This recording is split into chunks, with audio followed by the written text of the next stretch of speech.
free state of mind,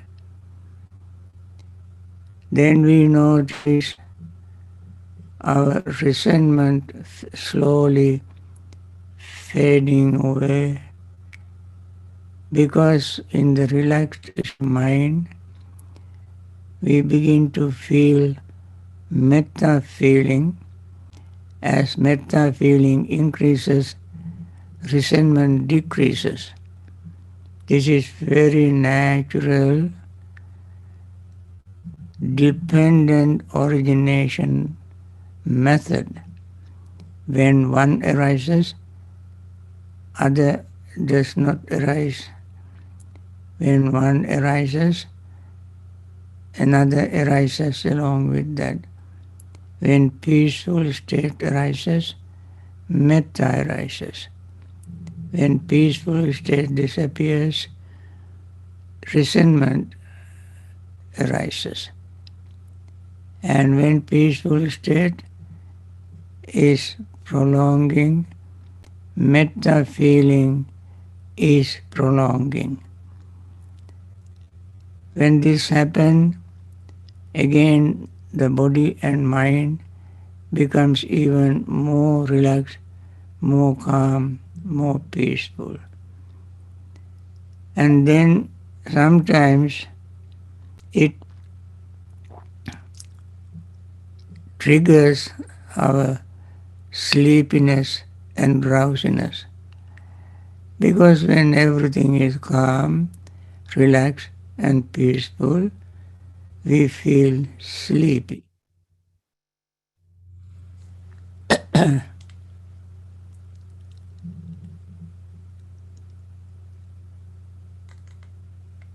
Then at that time we need to arouse our energy to overcome sleepiness and drowsiness.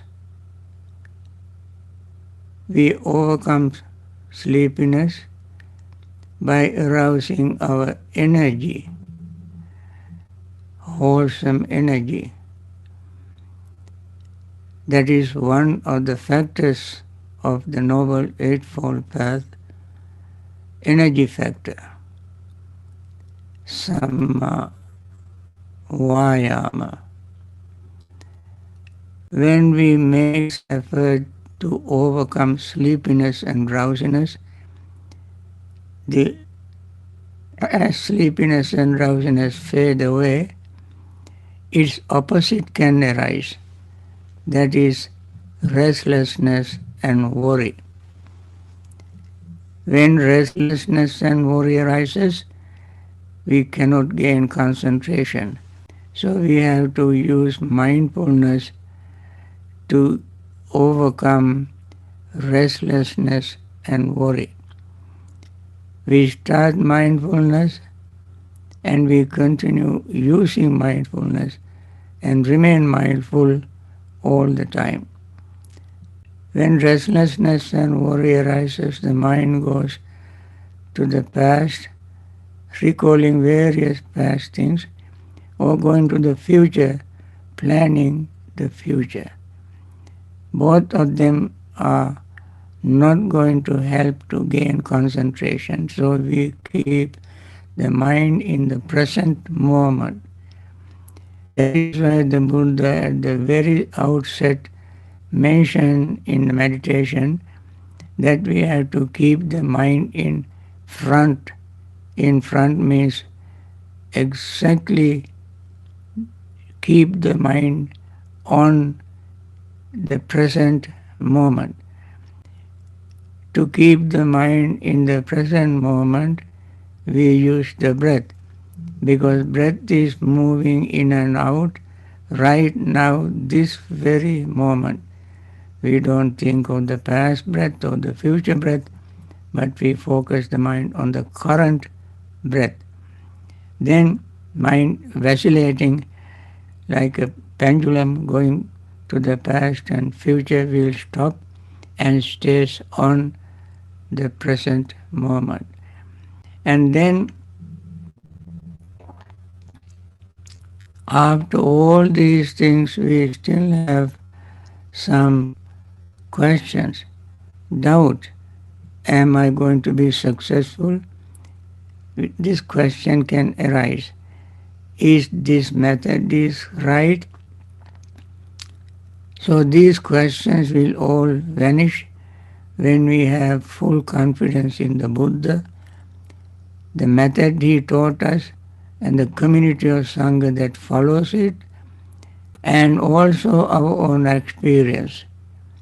We have been able to successfully overcome greed, resentment, sleepiness and drowsiness, restlessness and worry. Having overcome, we gain confidence in ourselves. When we have confidence in ourselves, mind gain even more calm and more relaxed. Then we gain joy, happiness. When joy and happiness arises, mind gains concentration. This concentration is not going to make us like a vegetable, not knowing anything. Concentration is the deepest state of mind where we can notice the subtlest changes taking place in us all the time. Not only vibration, but even within vibration, there are very minutest changes. We become aware of them, and then on the one hand, we see the reality of body, feeling, perception, thought, and consciousness. As we see reality, we understand, we comprehend that there is no permanent entity in us whatsoever. They all are in a state of flux, changing and changing and changing. Since we cannot do anything about it, we notice whatever arises, that changes. Whatever arises, that passes away. There is no one particular entity fixed in us to change. But only when things arise, they pass away. If there is nothing to arise, nothing to pass away. And this is what we really experience, and we stay in that practice, this experience, until this short session is over.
by these meritorious deeds. May I never join with the foolish. May I join always with the wise until the time I attain Nibbana. May the suffering be free from suffering. May the fear struck be free from fear. May the grieving be free from grief. So too may all beings be. From the highest realm of existence to the lowest, may all beings ascending these realms, with form and without form, with perception and without perception, be released from all suffering and attain to perfect peace. Excellent, excellent, excellent. Prashant, Prashant, Yes, yes, Bhante. Yes, are you there? yes, Bhante. Now, can you take questions and repeat them to me? Sure, I don't Bhante. see that sidebar with Yeah. questions and so forth. Yes, Bhante. I can read it to you. Okay. So the Now, Bhante. friends, if you have any question, you can start asking. Today, Prashant is going to help me to read questions. Yes, and if anybody has any questions, they can either put them on the chat or raise their hand. I'll ask them to Could unmute. you speak loudly, Prashant? Okay. Bhante, I'm asking everyone that if they have any question, they can place them on the chat or Right. raise their hand. So I will ask them to unmute. Now I cannot see anybody. What happened? Bhante, you are sharing the screen. I'm going to stop your screen share. That would help. Or you can stop the screen share, I can stop what? sharing the screen. Ah, okay. So far we have one question over the email, Uh-huh. and that question is about the divisive speech.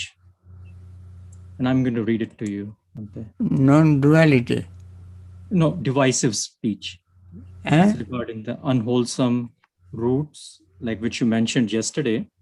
So Uh-huh. I'll just rephrase that question for clarification. The scenario is this: if Adam told Betty that her close friend Charlie is bad mouthing about her, and when Betty confronted Charlie, Charlie apologized and admitted the truth, but the friendship broke up as a result. Will Adam fall into a divisive speech? Uh, Question is not very clear. You are asking, are you falling into divisive speech? Yes, What in what reference do you say this? yes. So basically, uh, one of the close friend of Betty is is bad mouthing about her, and this other friend told about him to the Betty that hey, Charlie is bad mouthing about you. And when Betty confronted, or when she talked to Betty, and he admitted the truth that yes, he is bad mouthing about her, and but the friendship between Betty and Charlie broke forever. So did Adam did the right thing, or did he basically broke up the friendship? So Adam is did Adam was his speech divided this relationship? Is this an unwholesome action on the part of Adam? Yes, if it is intentional of dividing the united, if your words are expressed intentionally to divide uh, the united, that is divisive speech, and that is unwholesome speech. Now, all unwholesome things, physical, verbal, or mental, in order to complete the action or unwholesome karma, you need five qualities. First is that a being, you are talking to a being, living being. In case of two friends, both are living beings. And the second is your knowledge, that they are really knowing, understanding, normal beings. That is your knowledge. Third is your intention of dividing these two people. They were assuming A and B are friends. You know them as friends. They are friends is the one thing. Second is you know that they are friends.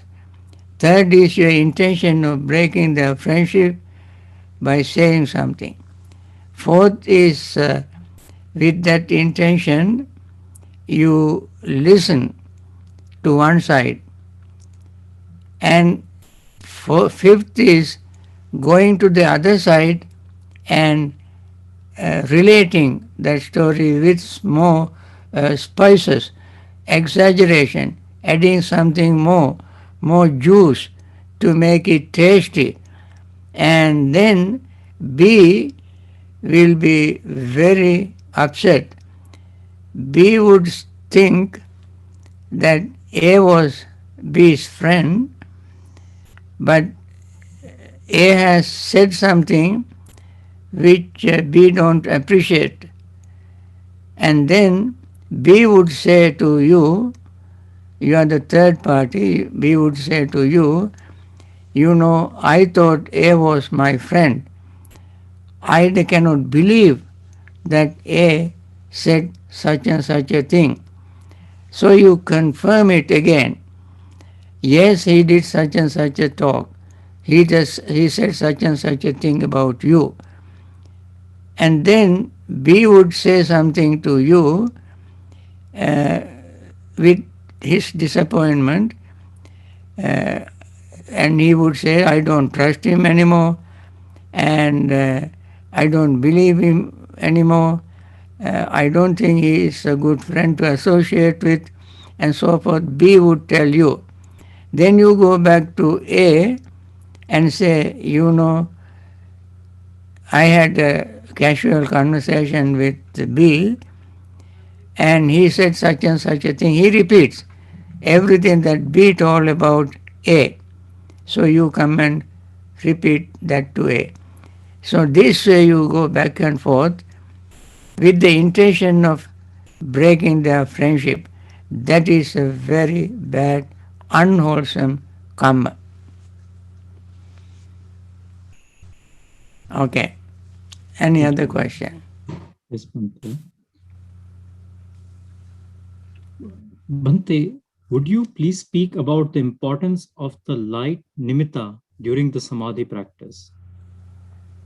Elaborate on telling lies? No, nimitta, like concentration. Nimitta in concentration. Right. So this is question about the practice. Uh-huh. Is it what is the importance, or can you tell more about nimitta, like some of the practices which involve the practice of concentration using this, focusing Well, on. well, I don't think you have to worry about nimitta. Uh, Nimitta is you don't find in the sutras. It is later development of some meditators. You can see it in Visuddhimagga and so on. But we don't see any uh, importance given to nimitta in your meditation. However, you will have clear indication that you are going to gain concentration. That indication is all you know, all your hindrances are all subsided. Your mind is very calm, relaxed, and peaceful. No thought arises in your mind. You are fully focused on the rising and falling. In rising and falling, there is no any other sign other than rising and falling. We talk about vipassana meditation, which includes concentration as well.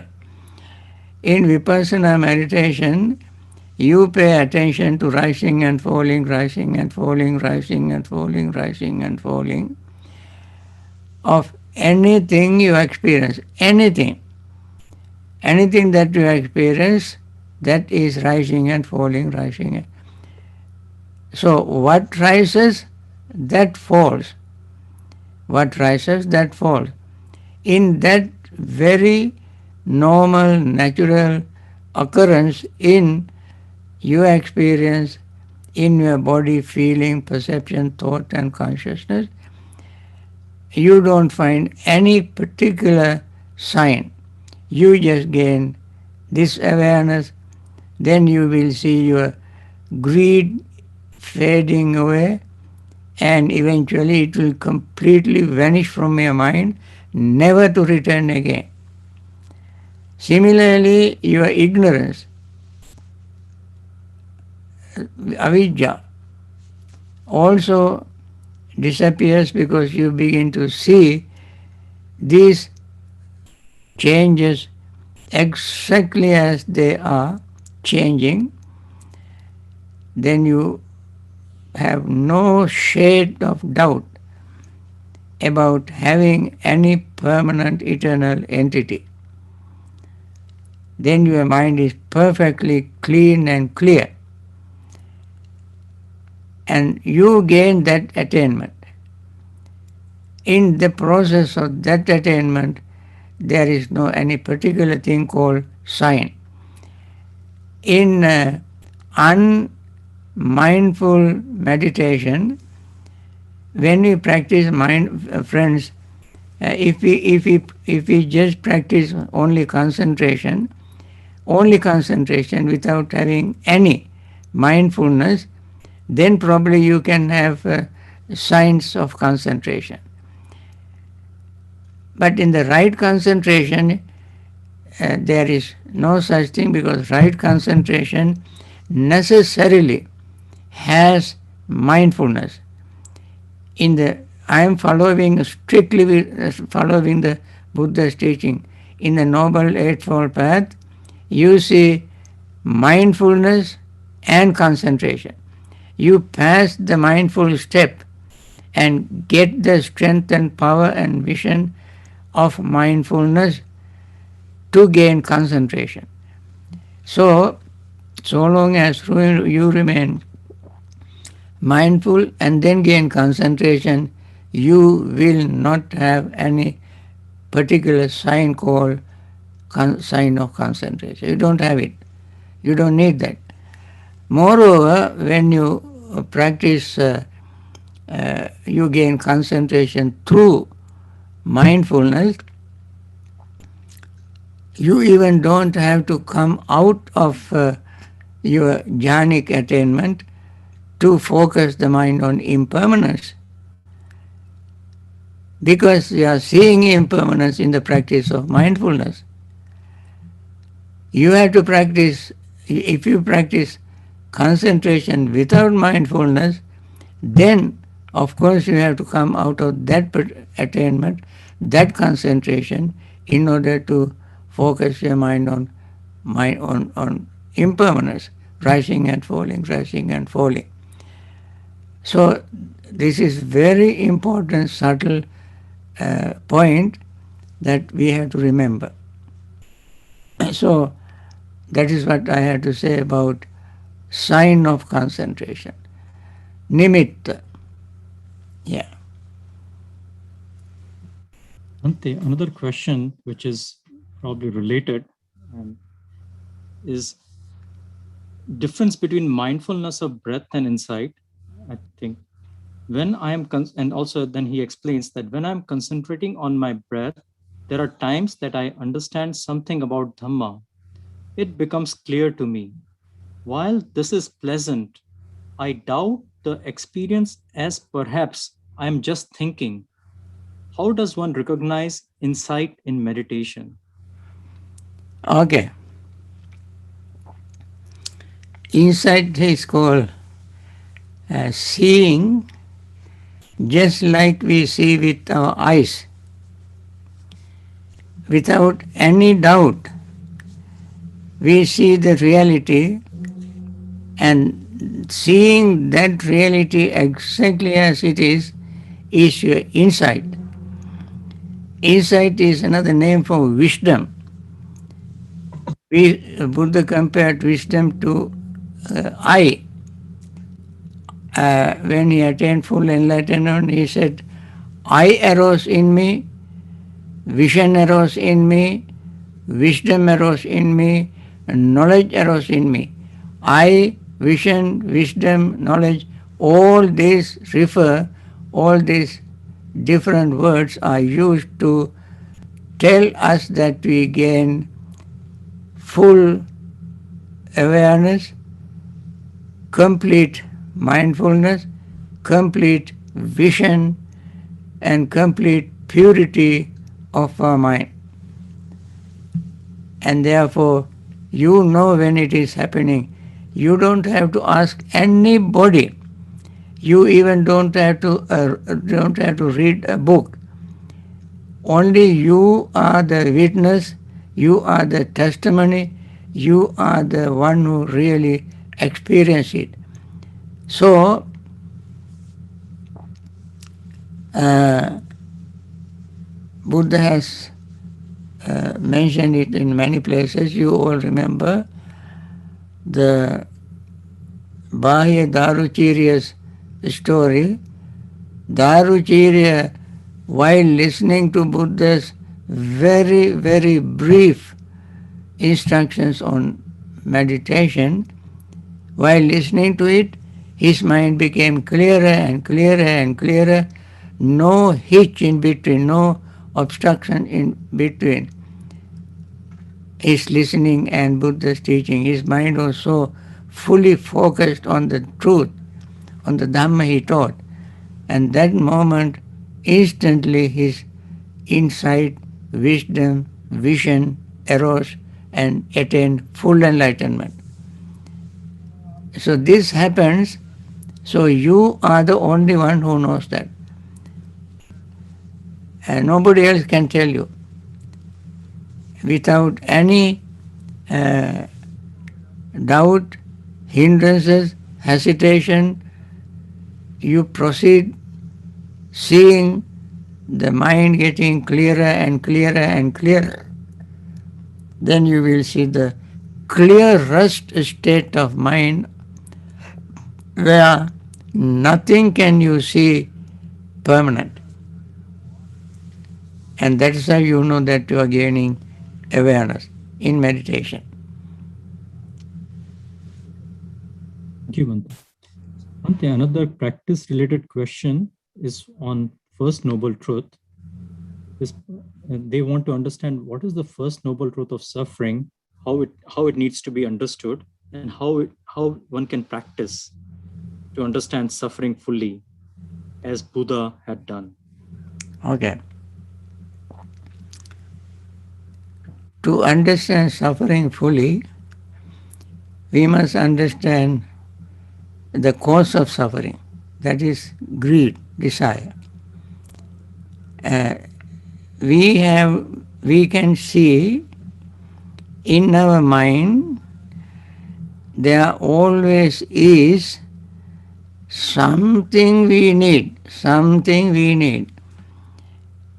and as long as this urge or temptation remains in our mind, we are unhappy because uh, desire is insatiable. You can never satisfy it. As long as this dissatisfaction arises in our mind, we are not happy. We are not liberated. That is our suffering. Also, we gave a whole list of things at the beginning of that discourse. Suppose we know that we are born and we grow and die. If we think, if we wish, let me not grow anymore, can we stop it? We cannot stop it. It definitely happens to us. Also, since we are born, we die. Definitely. There can arise a wish in our mind, let me not die, because life is so fabulous, so full of joy, so full of happiness. Everything we need is there. Although it is impossible to get everything we need, one day we might think this is enough, I have got enough everything, so I live very comfortably, as many people say. Therefore, I want to continue this life, this existence, this pleasure, this happiness forever. Death is cutting all this off. I don't want that death. I know some people even trying various things to prolong their life. Even when they are very, very old, they are almost at the verge of death, and yet they want to prolong their life. And so long as this wish exists in our mind, we have suffering. So it is not very difficult to understand suffering if we sincerely, honestly pay attention to our own state of mind at any given moment. And therefore it is not difficult. That is how we understand suffering. I mentioned that suffering is first noble truth. It is not the suffering that is noble, but it is the truth that it is suffering is noble. But that is invariably, immutably, without any variation, alteration, it is true. And that is why that truth is noble. Truth is noble, not the suffering itself. The fact that there is suffering is true. Therefore, that truth is noble. So one has to have a very sincere, clear, unbiased state of mind to understand this and realize it. And then when one accepts this, that acceptance itself is half the solution. And therefore, understanding is very important for clear comprehension. Bhante, continuing this, is there any sequence to grasp the three signs of insight, namely impermanence, suffering? What? Is there any clear sequence to grasp the three signs basically when you are practicing? like should we practice in any order: impermanence, suffering, or selflessness? Or is it a or it is a spontaneous process which might arise in anyone, and that the three signs randomly when practicing insight person to person, not sequentially? Like, the question is that, like, whether we have to focus our mind on seeing any particular characteristics, or let it arise random. Is it a random process, or is it a sequential process between these three characteristics? Uh, it is universally common. Some people see rising and falling certain things better than in certain other things. Uh, but the clear mind, definitely whether it is in one person, in Mr. B or Mrs. C or Mr. D or Mrs. B, J and so forth, doesn't matter. All of them sincerely experience rising and falling. At the same time, they will know, all of them, not what you experience as rising and falling, I experience it, but not at the same time. We may have different moments and so on, depending on the clarity of our mind. But whether the same thing arises at the same time between you and me, or whether they happen randomly, doesn't matter. They really happen. All we have to do is to become aware of its happening. Uh, in fact, if any particular person in vipassana meditation, mindfulness meditation, meditation that the heart of that is knowing rising and falling, if that person practice that meditation, then that person will see countless things. We cannot say the number, or million or billion or some numbers. If we put numbers, what happens in our mind can be limited to that number. Therefore, we cannot even mention a number. We simply can say infinite things uh, can appear and disappear instantly in any given moment in our mind. Any given moment. And therefore, among them we have uh, physical parts, feelings, perceptions, thought, consciousness. Among all other things fall into these five categories. In Anupada Sutta in Majjhima Nikaya, Sutta number 111, when Venerable Sariputta was meditating, he saw even in the first jhana, 16 mental states arising, passing away, arising and passing away, in 16 main mental states, rising and falling, and he was able to see them rising and falling as they are rising and falling. And also there he mentioned this, there is something which was not there, which was not there before, but something arises, instantly that thing passes away.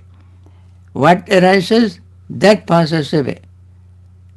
Not what is that passes away, but what arises, that passes away. So the amount of things arising and passing away is illimitable, infinite. And that's a very important understanding in Vipassana meditation.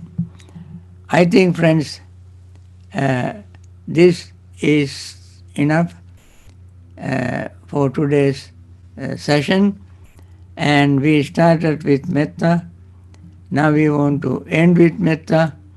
And at this time, we want to wish all those who are in hospitals be taken care of by very compassionate doctors, nurses, and hospital staffs. May they all recover very quickly and return to their normal, healthy life and continue Dhamma practice and liberate themselves from samsaric suffering.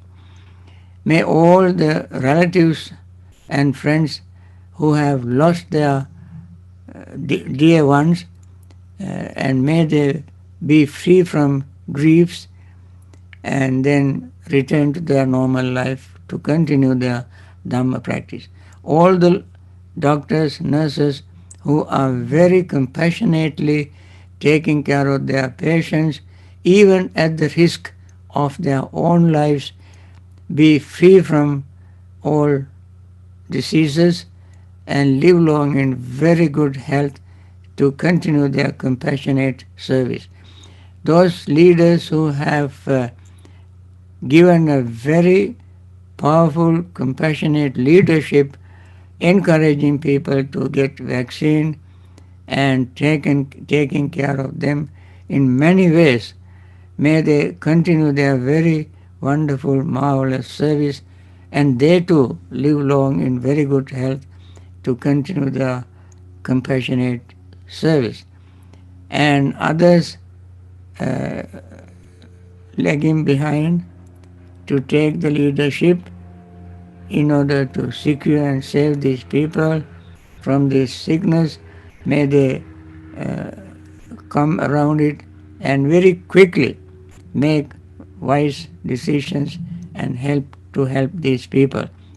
And those individuals or companies or organizations that came up with this vaccine, very wonderful thing that they came up at very important moment to help these people, and the millions of people are now recovered and immune.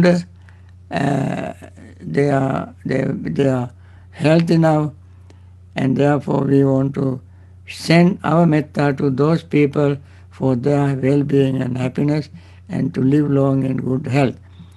Above all those who are very generously supporting all these projects, all these people who are sick and so forth, may they continue their wonderful service and live long in very good health.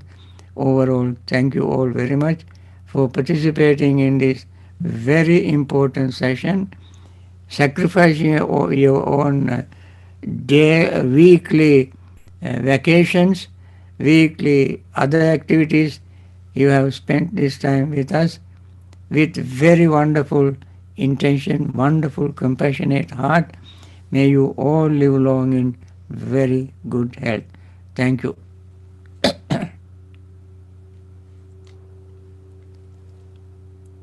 Okay.